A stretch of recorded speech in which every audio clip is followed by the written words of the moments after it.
Hi, my name is Mal, and I'm a published author, a life coach, and I'm excited to share the conversation with Pearl today.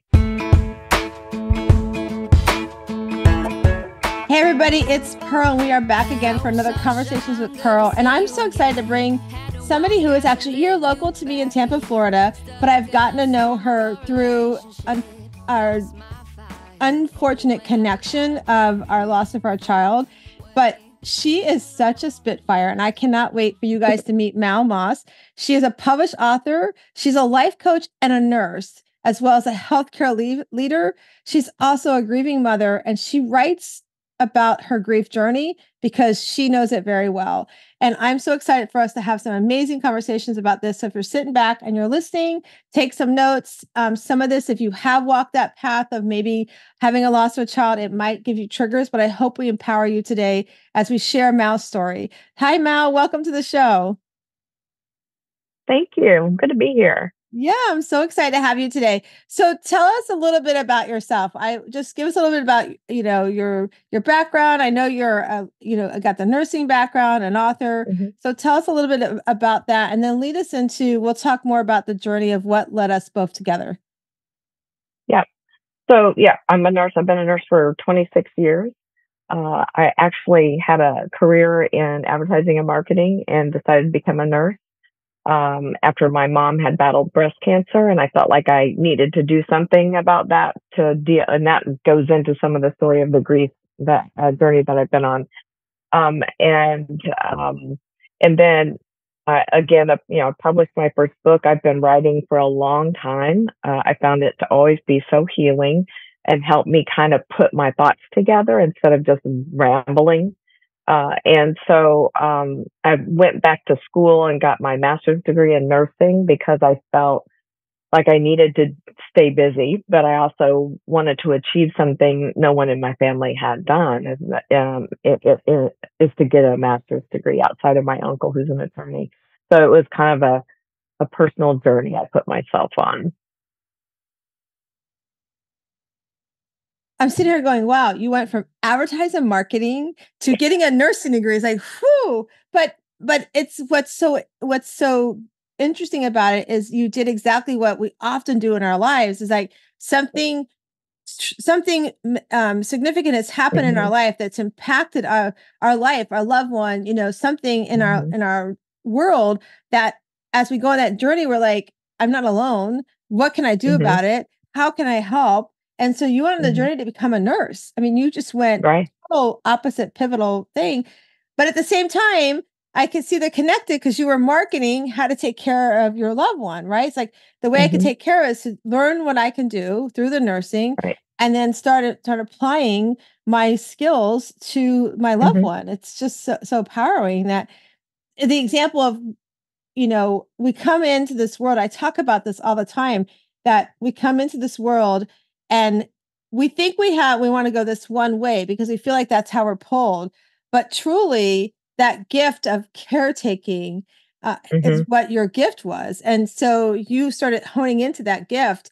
And I talk often about how if we don't listen to that gift, if we don't follow that big pull that's on our heart, and sometimes, unfortunately, it takes us something major happening in our life to go, I need to do this because I've been kind of quietly leaving it on a shelf, but I need to pull it out now, right? When we don't do that for ourselves, we're cheating ourselves. But had you not done that, you wouldn't be able to show up there for your loved one, to be there to help and help take care and guide and get questions answered and help, probably, I'm sure, also help her understand what she was hearing and receiving from the medical world. So I think it's a great example. Yeah, in thinking back about it, it was kind of profound because I loved what I was doing in my role in advertising. I worked for a sporting trading card company ad agency, and I did a lot of work for the Dallas Cowboys. And so I was really actively engaged in the sports marketing, which is what I was interested in. That this compelling part of me, again, the caregiver story you're talking about, really kind of just said, wait a minute, there's something here you need to pay attention to. And I did feel compelled that I had to do something. And so going to nursing school while trying to raise a she was 3 to 5 year old was, kind of challenging to say the least, but definitely, it was an exciting time, and I felt really compelled to do it. So that's where I landed. That's amazing, and it's so and I've met you. We've met in person a couple of times, and I can see Mm, that nurturing side about you. I'm glad that calling came to you, and I know that with your mom it helped, and I know further down the line it's helped in other ways as well. So yeah, you helped you go to the nursing school, you get your master's, which congratulations, that's amazing because it's not an easy thank fret to you. do, that's for sure. Did you do nursing through COVID as well? Were you nursing at that time? No, no, I left the clinical bedside practice right after the situation with my daughter, so the passing of my daughter. So because I just struggled to, I worked in PSET, Yeah. which is really hard. So I worked in the PACU and I focused on peds. I also did adults, but I mostly focused on the pediatric population. And I worked in a surgery center and also an outpatient hospital center. So it was just really hard, and I was struggling. So I thought, I need to find something else to do it. And this is the one beautiful thing about nursing.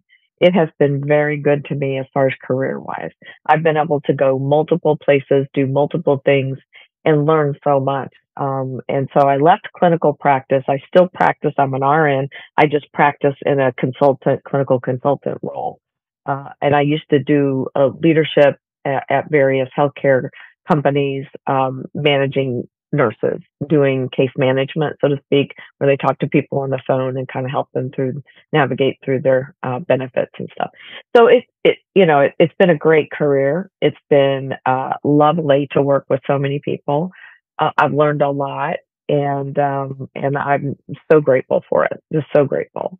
That's amazing, and it's so awesome I could tell just like the way you share and your expression, how much you love it, and that it's Mhm. so great you're able to take and do stuff with it. So let's talk about your daughter. Let's tell us about your daughter and help the listeners and those that are watching, let them hear the story about your amazing daughter.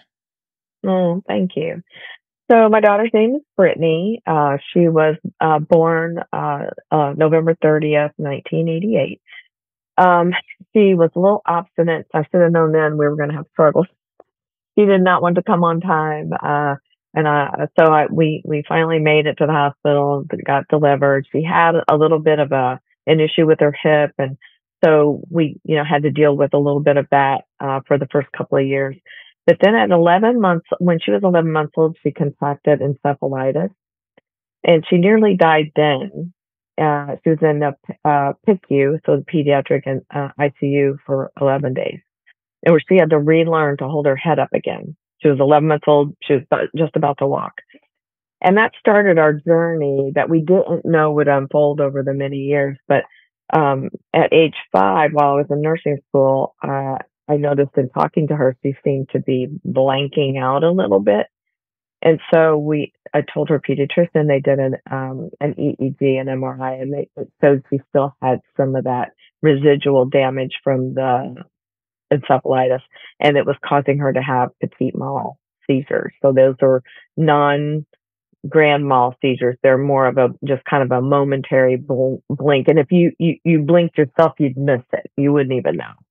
Um, but she went on for several years, just really just blossoming, doing really well, and then when she went into puberty, she developed Crohn's disease, and which is odd. It's not normally diagnosed that early. She was 10 at the time, and she also, because of that, developed a grand mal seizure. She fell off a swing set and landed in, thankfully, sawdust that was underneath in the playground. And so she was rushed to the hospital, and we found out. So then she had to be medicated differently, and so we went on and had some adjustments to make, and she went on and blossomed some more in school, seemed to be on the right track. And then in her sophomore year in high school, she kind of came into her own. She became like this different person who loved fashion, and everybody, she struggled with being accepted because she had this, sometimes the ambulance would have to come to school and get her because she have a seizure. So but she was so loving. She loved to read to younger kids. She would go to people's houses and take them birthday balloons, and she didn't even know them. She would take in all of the different kids that would come into the school that were, kind of maybe bullied or whatever, and she would take them in and be their friend. And but she was doing really well. She was met a boy which became her boyfriend at the Crohn's and Colitis Foundation Camp Oasis, which is a near and dear to my heart. I would want to start a foundation to help pay for kids to go to this camp because in 4 years that they did such great things there for her. They wanted her to come back and be a counselor after her senior year. But when she was in her sophomore year, she went to Costa Rica. I think it was at the end of her sophomore year, went to Costa Rica on a mission trip. And when she came back, things seemed different. After a couple of months, she seemed behavior, seizure, weird movements. We couldn't put our finger on it. So we were kind of surprised because the last test she had showed she was normal EEG, normal MRI. She was slated to learn to drive. Everything was great. And then all of a sudden something happened. And we never really knew what it was. But from that moment on, up until her death in her senior year, she declined in her epilepsy and her Crohn's disease, but mostly her epilepsy, to where the point was she would start having more grand mal seizures. And we went to the Cleveland Clinic, and they said she was having seizure activity 70% of the time in her brain, unbeknownst to us. It was you couldn't see it, but it was definitely manifesting in her grades in other areas. So it was about 2 weeks after the Cleveland Clinic that she had a grand mal seizure in my home, for which I usually have medication I can give her, and I gave her that medication. It didn't work. So we called the ambulance, and she died 12 hours later in the pediatric intensive care. This was in Grand Rapids, Michigan. So she was just such a beautiful light, and that is why I am doing what I'm doing today. Why I wrote the book and why I journaled in a blog is because of her beautiful spirit and what she taught me. Right. So, but you just look at her picture, and I know you've seen it. It's on the book. It's throughout the book. She just emanated a light from her heart that you couldn't even explain it because of how compassionate she was, despite being bullied in school, having these chronic illnesses, still getting up every day and putting a smile on her face and going out in the world and celebrating it. Like, I know a lot of people who can't do that today, right? So my only way to figure out how to navigate that space was I need to be more like her, right? So that's kind of her little story in a nutshell. Yeah. Well, I would say you're making her proud because you are a light too. You are such an amazing joy to be around. Even, we've met like once or twice in person, but even like we've been on Zoom a couple of times, and even today, like you just exude it. And I think it's a beautiful testament to what she's left you, and to carry on with her story and to empower others. And and what you said really resonated with me where, I had a cousin who had Down syndrome. And back then they called it different names, right? I graduated high school in 82. And every Friday I would go and have Elizabeth and Pearl dates. And we'd go out to Godfather's Pizza when it used to be a restaurant. And then we'd go have a movie afterwards. And then I always had to go home and watch The Hulk because that was her boyfriend, right? So it was, and I would have friends that couldn't understand. I'm like, listen, this is my time with her. It's precious time I get to enjoy with her. And I did it every Friday night. And then I would meet my friends later. And when you said about, that she was giving to others, and that she loved others, and she met them where they were at, is what I wrote down. She met them where they were at, and she brought them into that world.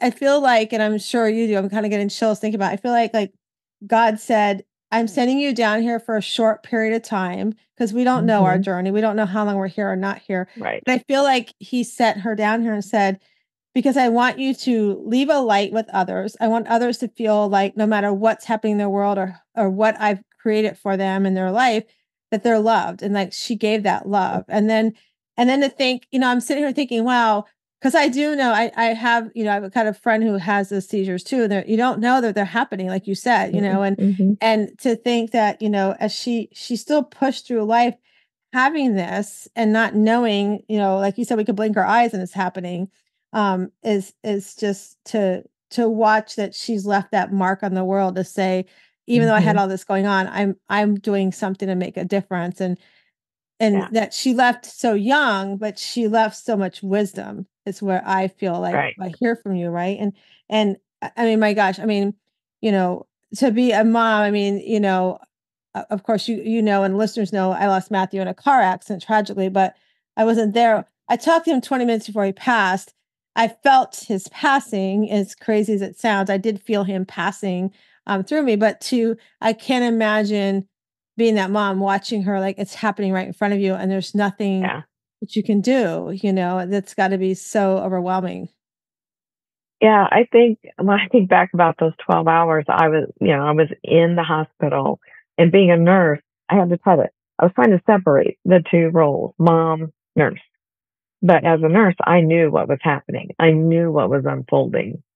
And I was kind of trying to prepare myself for the outcome. And I think that this is where being a nurse, I was grateful for, because I did know what was happening. And while I prayed that the outcome would be different, um, being a nurse helped me see that all the medications she was on, and I write about this in the book, and it was a hard chapter to write about her last few minutes and what that looked like. But um, I have to say, like when I look back about it, it was almost as if it was a PTSD moment for me. Like I really struggled with those memories for several years before I could finally like let it go. But those 12 hours were to watch it unfold. To your point, it was like an out of body experience. Like I was over here as a nurse looking, and here at the bedside with her, and these two people were colliding in that moment, and trying to figure out how to deal with it. So, but I will say that at her celebration of life, so many people came that we didn't plan on. We said maybe 50 people will come, right? Right. It was like over 500, and they were standing room, lines out the door, and she happened to pass on homecoming. So there was a lot of the students there, friends of mine, just a lot of family came. But what was most striking was the stories that these kids I didn't even know, and the stories I didn't know about, were told during that time of the many things that she did for others. I, as a parent, had no idea. Like, right. And I was like, wow, like this is really great, because this is what you hope for in a child that you raise, is that they turn out to be, just this light and this warmth to the world. And so it was very healing to hear those stories. And I heard them for months out later. I get letters from her friends, and we celebrate here 17 years later. We still celebrate her birthday, and they send me special messages. So it's an experience, one of which I said, like, I felt like I was in out of body, but because of my nursing role, I was able to kind of take in what happened. And there are some other moments in the book that I'll leave for that. But when I talk about how the nurses treated me, they were so wonderful. Same thing when my mother passed, and you're right. And I knew I wanted to be a nurse after she had passed away. And then when my grandmother passed away, I was a nursing student, and the nurses were so wonderful to me. And then when Brittany was ill, the nurses were so wonderful to me. How can I not want to be part of that community? That is the very thing that helped me through the very time. Yeah, I agree with you. Like the nurse and doctors are great, but the nurses, I feel like they're right there every minute with you. And I remember that, like with my mother-in-law when she passed. I mean, she took a turn like just like that. It was like just the craziest thing. And I remember that many conversations. She was in ICU for a little while, and she was having the sundowners issues, what's going on. And I Yep. remember the nurse, I talked to the nurses and stuff like all the time. And then she graduated up. And the day she was supposed to come home, she passed. The day she was supposed to come, she actually passed. She was supposed to come home. Mhm. She was going to have a feeding tube for a little bit. I was going to totally switch around my business and how I worked and everything, because we had somebody that could take care of her, but they wouldn't be able to do the feeding tube. So okay, we'll do that. Well, I get a call in the morning that basically said, hey, she's not feeling great, so just come later in the afternoon. So I was like, okay, I'm going to go home. I'm going to change. We were going to Emily Arena, which is right around the corner from the hospital, to see the Globetrotters that night. So I was like, well, I told my husband, well, I'll go by and see her, and then we'll go to lunch. You can pick her up this evening. Well, then I literally get home, change in some comfortable clothes, and they called and said, get here right away. She's taking a turn for the worse. We're like, what? And the nurses, I mean, for us, it was shocking, but to see the nurses like in tears, and the caseworkers, like, they're like, we don't understand what happened. And, and I knew what it was. She didn't want to come home like that. That was not who she wanted to come home as. And so you're right. The nurses are they're just so amazing. They're so compassionate and so caring, and want, to help you understand. And I can imagine, I was sitting there looking, like, as you were describing it, like thinking that nurse Mal and mom Mal, like that whole, I could see that collision, like mom's going, I don't want to hear it. I know what you're telling me, nurse Mal. I don't want to hear it. Don't, no, we're going to wish for a miracle. We're going to, and that whole, whole process. And I could just see those two colliding. You gave a great visual of that. And yeah, I don't know. You're really strong, because I don't know that I could have. I might have had to really punch her out or something. The nurse, but I can imagine that, and and then when you talk about the story about the school and her friends and everything, it's so true. Like, we send our kids to school every day, and we know they do stuff with their friends, and we hear stories or whatever. Sometimes we hear more the bad stuff than we hear the good stuff, and like you said, like for them to that many people to show up for her, it showed what her light truly was. It showed that light that, that God brought her to do. And she gave that light. And I also feel like she gave that light because also she learned a beautiful light from you too. You just getting to know you emulated that through her. And now you're paying her story forward through the writing about her. Like, you're carrying that light forward, because we need more of those kind of lights in our world. We need more of our young adults in school to be able to go, yeah, I'm having challenges. We hear so much about bullying, and we're talking, which I'm so glad we're talking a lot more about mental fitness and all those conversations that are starting to come up. And we need more adults, more students that can understand and empathize with a fellow student, to be like, I'm here. Let me walk next to you. Let me be the listening ear for you. And I think it's so amazing that she did that for so many. And then here you are years later. That's the one thing for me as well that I take comfort in. Like, 2 weeks after Matt passed, he had a couple friends show up at our door that did not know he had passed. That was the hardest conversation ever.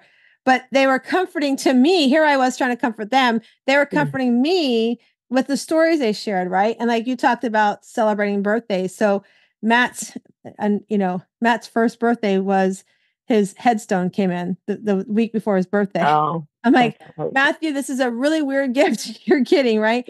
But we decided to celebrate him. So we got all his friends together at his gravesite, and his friends sat around. We did a picnic lunch around this gravesite, and they're all telling stories. And some stories are like going, what? I didn't know that, so it was really interesting. And I'm like, really? Like, yeah, Mama Pearl, didn't you know that? I'm like, yeah, I remember that, but I didn't know that was because of that. Right. But it was really neat. And then also, like you said, with your daughter, to hear the stories of how he was that listening ear. Like, he had one friend that said they had gone out, I think, to a bar, and his friend was really upset. They were with a bunch of other friends, but his one friend, I think he had just had a breakup or something.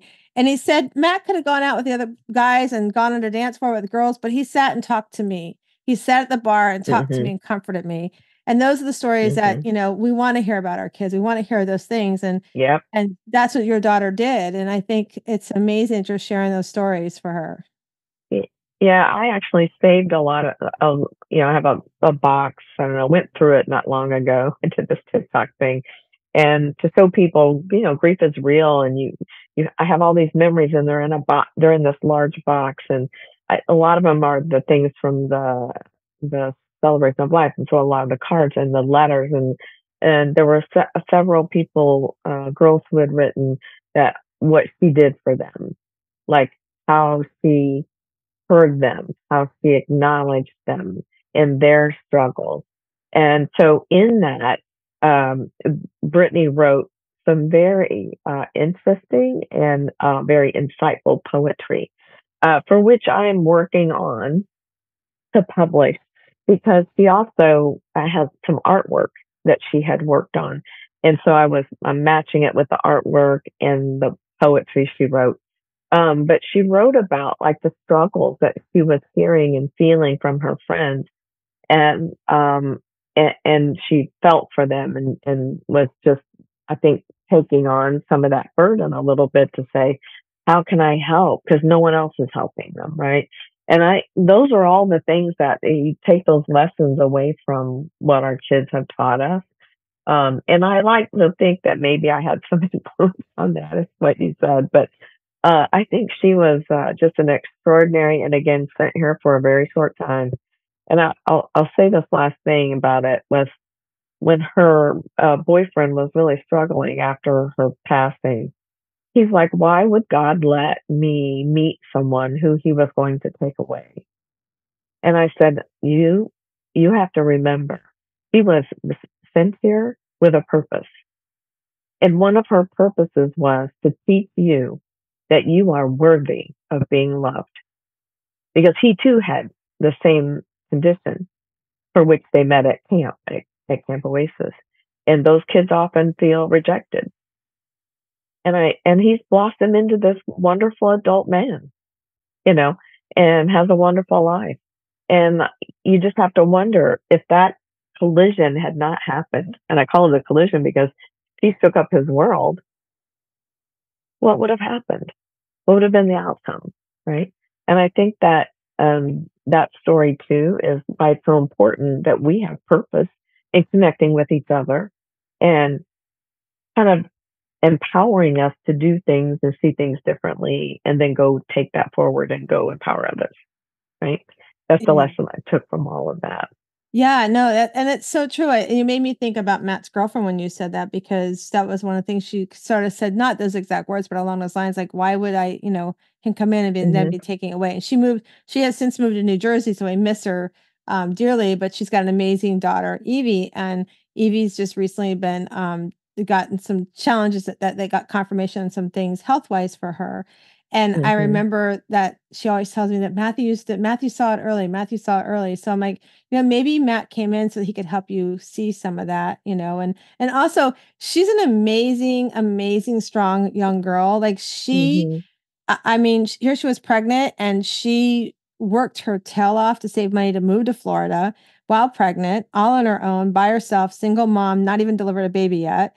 And she did so well that for 3 years, she was able to stay home with her child and not have to work. She had a little side business, but because she worked her tail off to save her money, she was able to spend that time with her daughter. And then, she met Matthew, and I tell her all the time, I go, you met Matthew to show him so he could see what real love was like before he had to leave this world, like he got to see what real love was like, what a relationship can truly look like if it's the right relationship, and I said, and the blessing is you're in our life the rest of your life.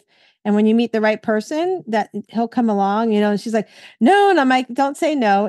Matthew will send the right person to you, and we'll be here to support you every step of the way, and it's just like you said, that to have those things that they've left behind in others, to see them shine through others, but also to have those notes and everything from their friends, like Matt. So we're both on TikTok, and I'm sure about Mama Tot, right? So you follow Mama Tot, right? Yeah.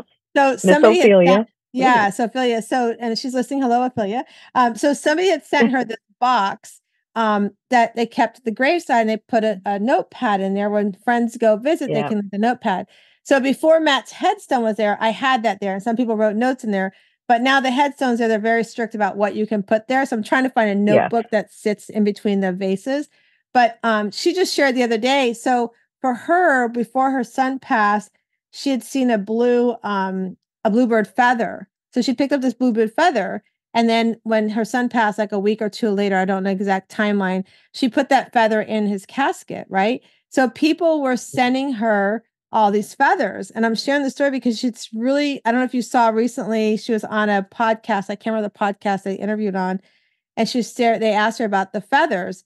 She had hundreds of feathers. And it made me think about when you said you have a box, right? You have these things in this box. And that is what, grieving and, looks like is you have all these things in a box now. And it's funny because I have to go through some of that stuff with Matthew. I've done some things and now I have a friend coming over because I'm like, I need to go through it, but I'm not sure. I need somebody to kind of help me separate the emotion to what I should keep and not keep, And so she was sharing that people were sending her all these bluebird feathers. So I think she was keeping them in a box.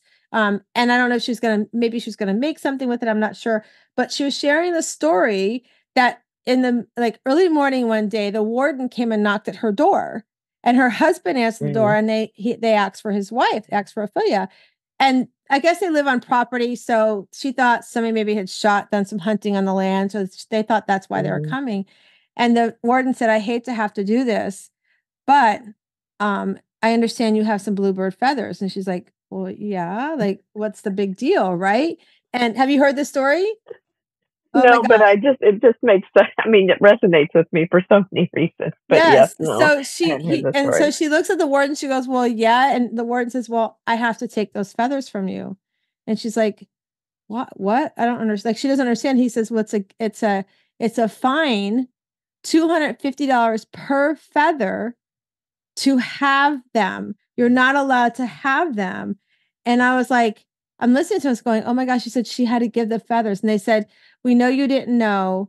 And so I just have to take them. I'm not going to, they're not going to do a fine or whatever. So she had to turn over all those feathers.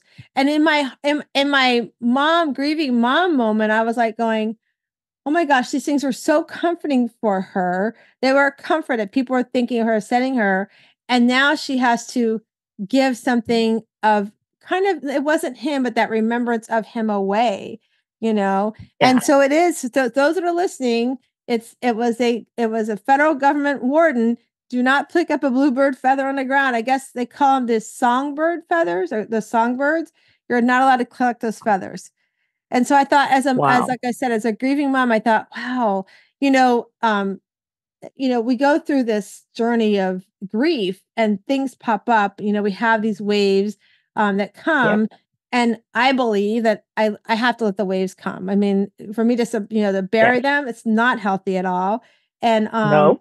Yeah, not at all. And so, so I want to kind of touch on that, Mal. Like you've been, how many years has your daughter been gone? 17. Yeah. 17. And I'm only in year 2. So, right. Yeah. And you're in that stage that, right, they talk about often that 18 to 24 months when, things kind of get a little murky, right? Because a lot of things come back. That first year always seems like it's so, I don't know, out of this world. I felt like I was in a shock. It was just a shock. And has this really happened? Right. Oh no, he's going to walk through the door. Oh, it has happened. It was all that. Right. Because for me, her father and I were divorced. Had been divorced a couple of years, and we shared custody, 7 days on, 7 days off. So when she passed was the day she was supposed to go back to her dad. So I sat at home, and after day 8, she didn't come back. I was waiting for her to walk through the door, right? And I struggled with that for months. I had to actually sell my house and move because I couldn't live there anymore. And I know this is a big struggle for some folks that are going through grief and have gone through grief and lost children, lost loved ones. Because my daughter was a giving spirit, we had one of her friends stay with us. She would give the shirt off her back to anyone. And so I knew I had to give away her things within months. I gave away her bedroom suit, things like that. We went through it. My family came and we went through all the things that I would want to keep. And the one thing I will tell you that really shocked me was when I went through her closet, the only thing that was left in there was 2 shirts I saved and her backpack. And the backpack had been cleaned out, but yet when I picked it out, there was this piece of paper sticking out of the corner, like it had been hiding. And when I took it out, it was her essay that she had done in class about how she would want her last days to be and who was to do her eulogy. I kid you not. I about lost my mind when I read that. I still have it today. And she was very faithful too, mind you, very faithful. And I was like, it seemed like if I'd have seen that before this all happened, I would have been like, why are you writing about that? But to me, I felt like it helped me that I feel like she knew things were happening. Yeah. That she knew her time was short, right? That was like, oh, so when you go through things, right, you just never know the thing. I found a camera, one of those instant cameras that had not been processed, full of pictures of her and her boyfriend. Aww. And I was like, this is amazing. But those are those little gifts and nuggets that you might have passed over the first time you looked at things. And it's the second and third time you go through them and you realize, oh, I didn't see that before. It's interesting. So I always say, be aware. Yeah, it's interesting you said that because Matthew passed at 25, and when he turned, as he was going between 24 and 25, for that 1 year between that birthday, he kept saying, and this is why I did a video yesterday on Facebook because I really wanted to make sure it was clear. He always said that he never thought he was going to live past 25. And I would be like, Matt, stop saying that. Don't talk like that. You've got so many years ahead of you, but yada. And then shortly after I met Brittany, I'm like, see, Brittany's coming, all these things. And then when he passed 2 weeks after he turned 25, I was like, it didn't hit me till a few months later. I'm like, he had the wisdom that, he could see that for whatever reason, he had that feeling. And, I did a video yesterday because it's interesting. And because you watched everybody knew your daughter had this, when she passed, they found out about her illness and stuff. What people will say about things and without, about the passing, right? Mm-hmm. And so Matthew had a single car accident because he made the bad decision to drink and drive, right? And he had been involved in this cult. Matt called it a cult, and then I always thought it was down in Ybor. And I didn't know till like almost 8 months later that they had done this video claiming that they cursed him and that he committed suicide and just this horrible things. But so I guess that had gotten on social media, which I didn't see. So I've run into friends and I would tell the story. They're like, oh my gosh, Pro, I'm so sorry. I thought he committed suicide. I was under the impression. I'm like, where did that come from? It's very frustrating. And like, a friend of mine who I interviewed yesterday, she's like, before we got on the podcast, she's like, Pro, I don't know why I assumed that I did too. And I don't hold anything against that person or those people thinking that, but I'm like, I want to share that this is not factual. So yesterday I did a whole, like probably 4-minute live. Yeah. Cause I'm like, and these people, I mean, they still have this video up. They're basically using the video to scare people that are in their circle to say, and for me, it's like, I don't like that, but it's like the things people do or say or, the whole thing. But like you said, the signs that he's left behind and the signs I've gotten since, and like even on the day that the day that we had a service, Matthew used to say all this. He loved playing video games. He loved the Fast and Furious game. He used to say, Mom, I'm going to be in Fast and Furious one day. I'm like, please don't talk like that. I don't need you to be in a police chase, So the day that while we were doing his service, we had so much family starting to come in and they had asked us, you need a police escort. At first, I'm like, no, we all know where we're going. But then as more family was coming in, I'm like, called them like the day and a half before. I'm like, I think we do need a police escort. So literally we left Mass and we're going to the cemetery and they had 4 cop cars escorting us, like the big SUVs. And I started chuckling was, why are you laughing? I'm like, because Matthew's in his own Fast and Furious right now. What? 100%. He called it. I was like, Solved he's it. got his Fast and Furious happening, So yeah, so We it's solved just it. it's crazy. But so let's talk about that for a minute, Mal. So first of all, talk about the book. Tell everybody the title of the book. Yeah. And then Yeah. talk about, sort of the reason. I mean, I think we all could probably, I don't want to assume anything, but kind of share why you decided to do the book, why it was important for you to do the book. Yeah. So, I have it here. So, the name of the book is Grief Blessings. And I know some people might find that interesting. And I stuck with that title for a long time. It's the story of unimaginable grief and unexpected blessings. And I actually, that was the name of my blog. It still is the name of my blog that the book stems from. It's an accumulation of the highlights that are in the blog, but written in a narrative way to kind of um, inform, give courage and purpose to the journey. Because for me, I have worked with a couple of grieving parents over the years, and they've asked me, what was the one thing that you did that really helped you? And I said, write. I wrote, and some days I would write one sentence, and other days I would write a book online. And I kept this online journal. I would write maybe sometimes multiple times a day, and sometimes once every day. And then over the time, it's now more or less once a month that I put out an article. Um, but what I got was a lot of comments and personal messages about, you are such a great writer. You should publish a book. Because, and I'll tell you, the reason why is that when I lost my mom, I could not find a book that would help me deal with my grief, right?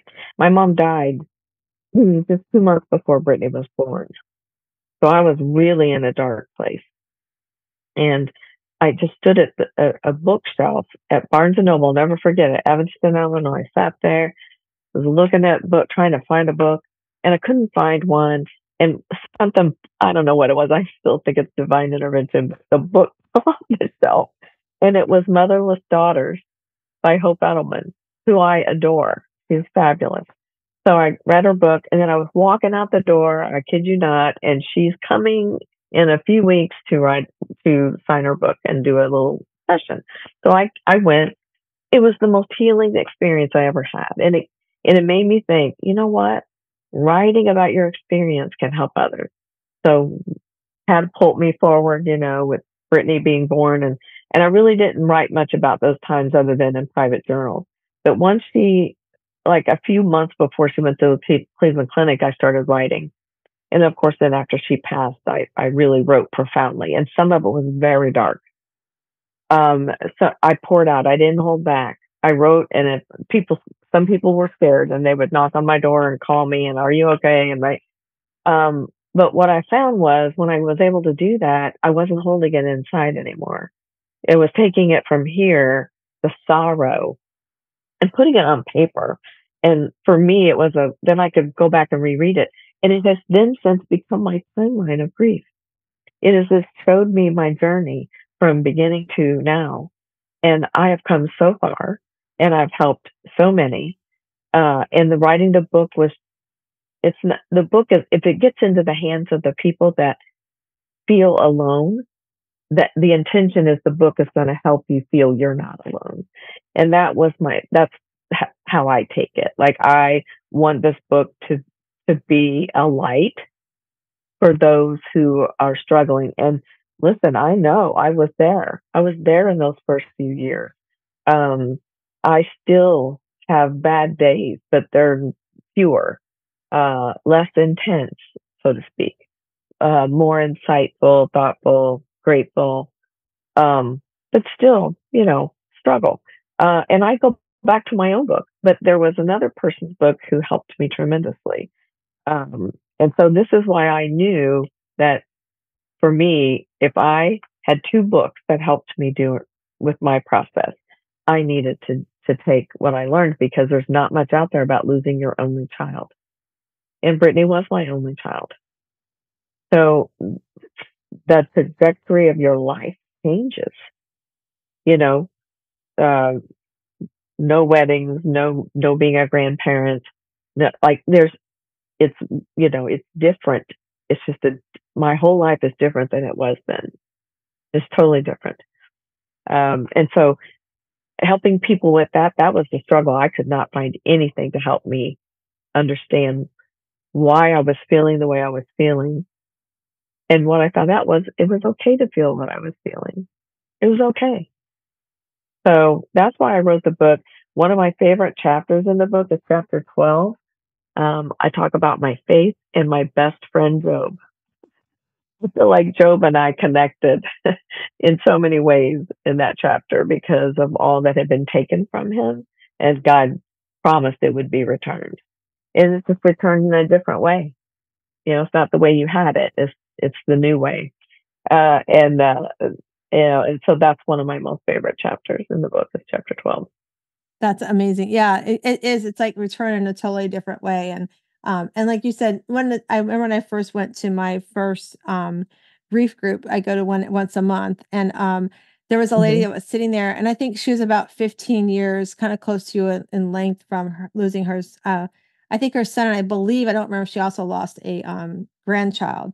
And so Mm-hmm. she was, sharing her story, and she was crying, and she's like, this is why I don't like to come to this thing, because I cry all the Yeah. time. And, and I looked over at her, and I mean, I had been like, my first time I went to the meeting, it might have been 3 months since Matt had passed, I think 3 or 4 months.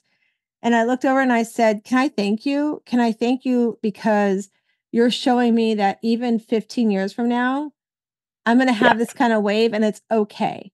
It's okay to have this wave. So I said, Yeah. I want you to know you've empowered me. So I hope you continue to Mm-hmm. come, because it helps me understand that it doesn't go away. It just can show up differently every day, and Yep. like I said earlier, like that first year, it was like the acceptance, thinking he's going to walk in the door and be like, hey mom. And I'd be like, what? He'd go, these nuts, like he used to say all the time. Right. And so those Mm-hmm. corny things we would do together, or throwing water bottles at each other, and so that first year was all of that. And then now I think it's more the acceptance that, okay, he's not going to come in that door any minute, but I can remember him and have good memories. I can have the memories. I get mad at him sometimes. I go up, when I visit him, I'm like, I'm mad at you today. So I just wanted to come and let you know I'm mad at you today, and things like that. But, and at the same time, I'm blessed that we have our younger son.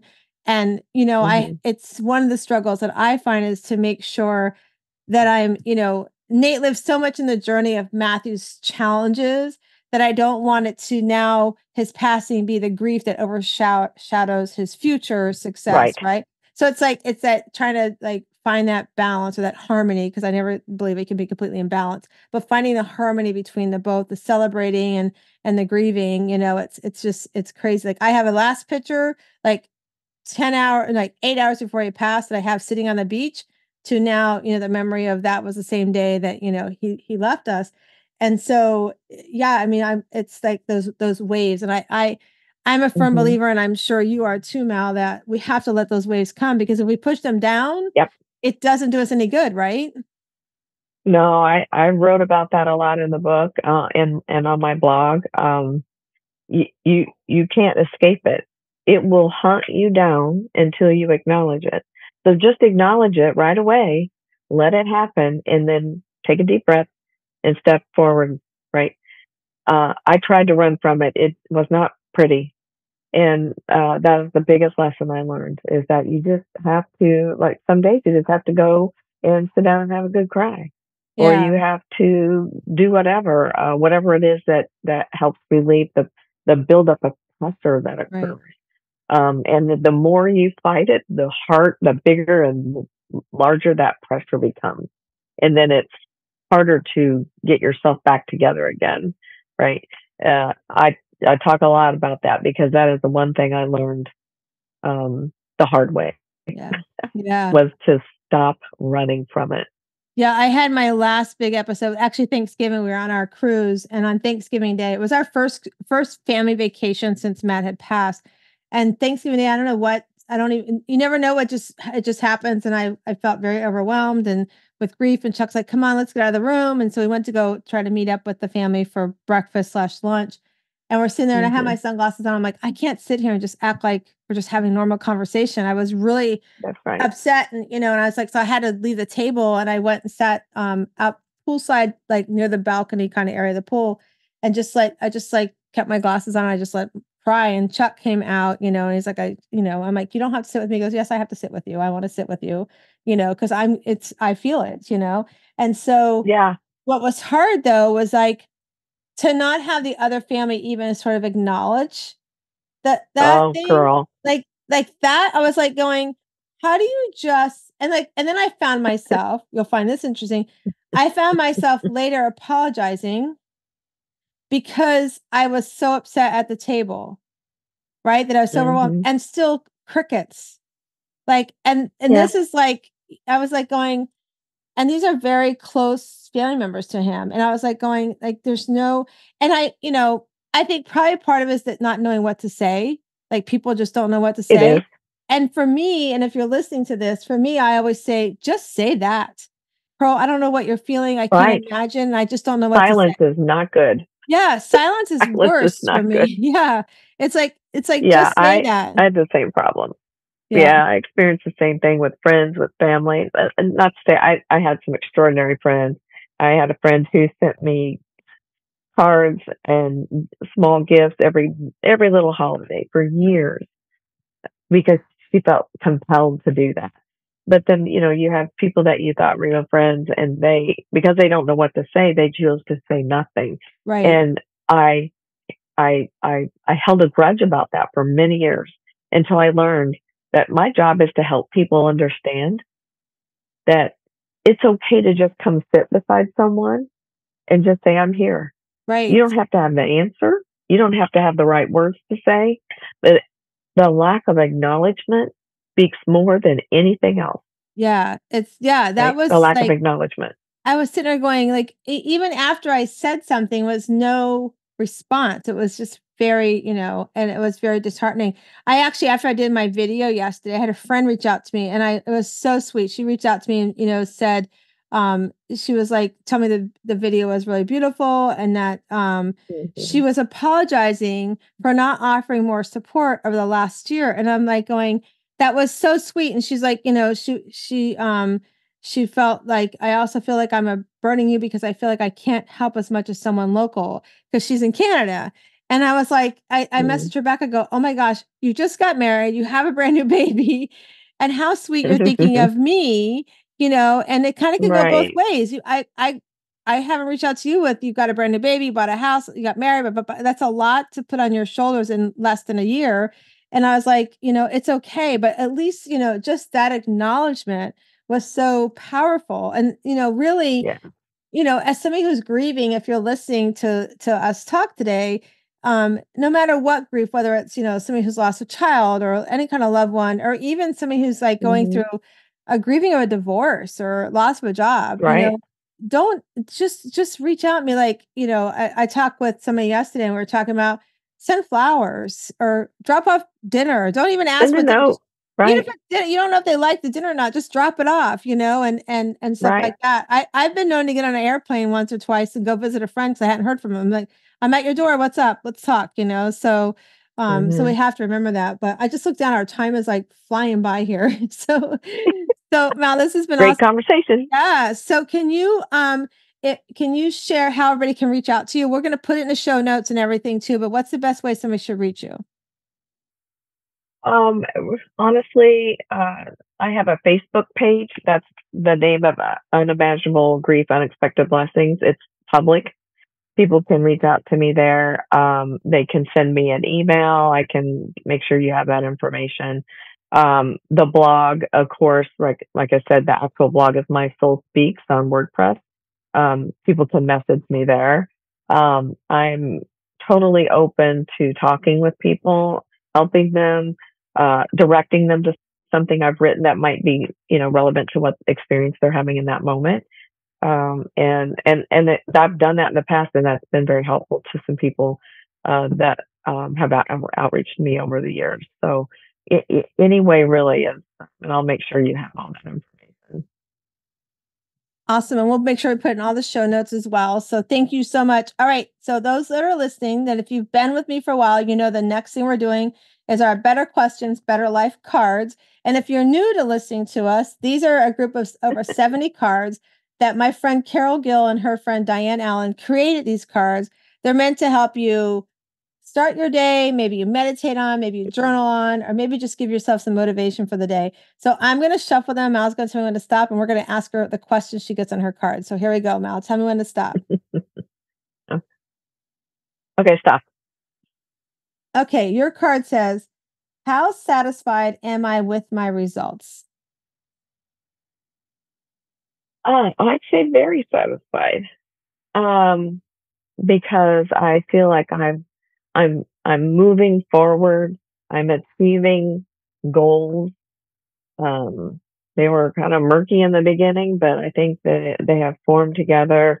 I wrote my book. That was a huge goal for me. It took me 10 years to publish it.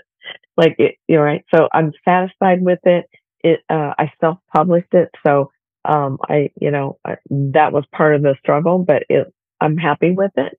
And I'm happy with looking at the next project of the poetry and art book. And I'm looking forward to the next step, maybe another book. That is awesome. I love that. Yeah. And you're doing great things and you're paying forward. And I know that your angel's looking down and very proud of her mom for continuing that light to shine. So thank you so much for being with us. And those that are listening, please go like us at YouTube. We're on Conversations with Pearl on YouTube. So like and subscribe. And if you want to learn more, you can always email me at hello@wsliving.com and just say Shiro, and I'll know that's you. And so I just want to leave you today and remind you that you come into this world, you are always on the outside a little rough, but as you work on the things you want to work on, as you grow inside, you find your inner pearl to greatness. And I hope you all go out today and you find your inner pearl to greatness. Have an amazing day.